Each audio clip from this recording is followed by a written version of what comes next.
Many people struggle with keeping their motivation to achieve their goals. And the key word here is motivation. And in my opinion, we shouldn't rely solely on it. We need its companion, consistency, to reach our goals.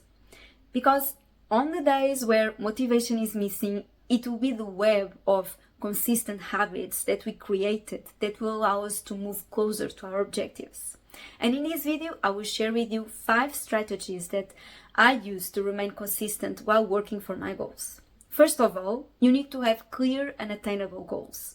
Research shows that when people have clear goals, they are better able to concentrate on the tasks that are relevant and avoid distractions. For example, compare this ambiguous goal. I want to save more money. With a more clear one, I will save 100 from my paycheck each month and transfer it to my savings account. You have a concrete plan, which helps to have a consistent saving habit. If you have goals that are not well defined, you will find yourself feeling stressed or anxious because you don't know where to begin or if the work you're doing is leading you closer to the goal. Goal clarity reduces this stress because you know what the different steps are, and as you complete each one of these steps, your self-confidence will increase and you will feel more prepared to bigger challenges. Also, the brain responds positively to clear and attainable goals by releasing dopamine, and this reaction makes the process more rewarding and enhances your drive to pursue the goal. Just remember how good you feel when you complete a task on your to-do list. As you can see, there are so many benefits when you have clear goals. And if you struggle with structuring your goals, I made a video to help you to define goals clearly, and I will link it here and in the description below. Once you have clear goals, the next step is to establish habits that help you complete the tasks related to your goals. The strategy here is to make as easy as possible to complete the tasks and delete any obstacles that might make you procrastinate. For example, if your goal is to lose 10 kilos in the next year, your task to achieve that goal could be to run 40 minutes every morning. A habit that you could have is to lay out your running clothes the night before, so in the next morning you can immediately dress up, set your mind in the running mode, and not waste time thinking what you should wear and become overwhelmed with the choice and the time passing by, leaving you with less time to run, and you eventually give up on going for a run. Another advice is to block specific times each day or week dedicated to work for your goals and treat these time slots as non-negotiable, like you have to catch a plane at that time. Of course, you are not going to replace it with having a coffee with a friend. So you should establish daily or weekly routines that have the tasks related to your goals. Another tool to help you to stay consistent with the pursuit of your goals is to stay organized. What works greatly for me is to have to-do lists with my tasks and deadlines, which helps me track my progress and manage my time. So writing down everything in my weekly planner helps me to have an overview of all the tasks and identify which ones are a priority and which ones that aren't, and adjust my time accordingly. So this helps me to minimize the distractions. Like Richard Branson said, if you don't write it down, it might never happen. And he is known for his habit of keeping notebooks and writing down everything he needs to do. And he believes that this habit has been crucial in staying productive. But you can also try to see examples with the people around you or colleagues and managers. The ones who are reliable, consistent, and making things happen usually carry their notebook or their to-do list or their agenda around. They have their time scheduled and organized. Plus, I love that feeling at the end of the day where I can check all the tasks that I have to complete, and it really increases my drive to continue pursuing my goals. And it's curious because this feeling is kind of addictive. Practice self-control. For some, discipline to stick to routines or habits is not natural, and to reach your goals, you will have to push through moments of low energy or low interest.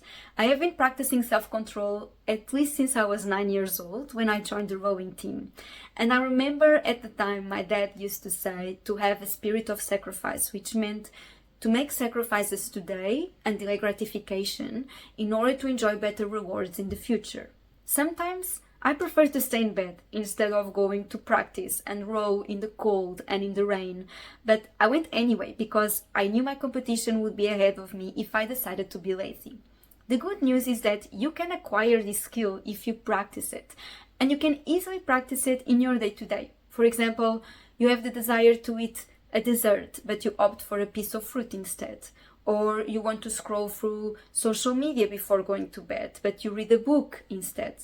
Or you don't feel like working out, but you go for a walk or run anyway. Even during conflicts, if you feel like raising your voice, but you remain calm and choose to speak respectfully instead. So basically, if you don't feel like doing it, then that's when you have to do it. With these simple exercises that you can do every day, you will be able to build up the discipline and the willpower and support your goals.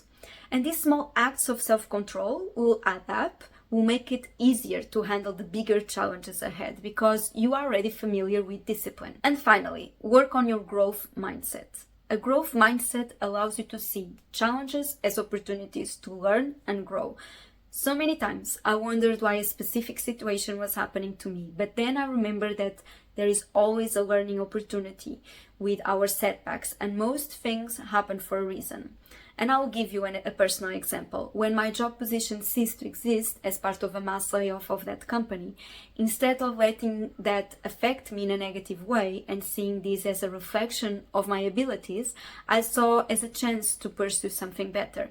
I started working harder on my personal projects, and I applied, and I got a much better job in a much better company that I probably would not have if I didn't get fired in the first place.